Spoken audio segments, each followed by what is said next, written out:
Southern Nevada Health District now releasing details about an in-depth analysis on the community's needs and strengths when it comes to improving our health. Christian in the studio tonight with what they found and also what their next step is. Christian? Well, Denise, this is great information here. It's called the Community Health Assessment, or CHA, where the focus is to improve community health right here in the Valley. Now, these zip codes that you see right here, well, they were considered on having the highest health burdens. Take a look here. We're talking about 89115. 89030, and also down here 89106, 89101, and finally down here 89169. Now today I talked to someone that was working on this project, and she said that there's tons of great information.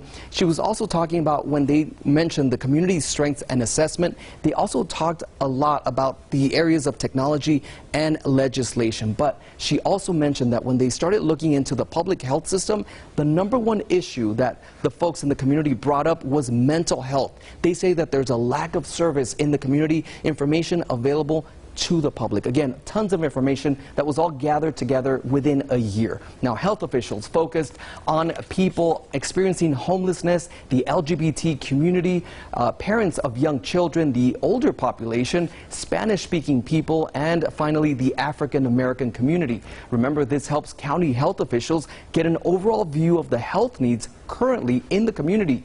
Areas of concern were unemployment, education, transportation, and violence.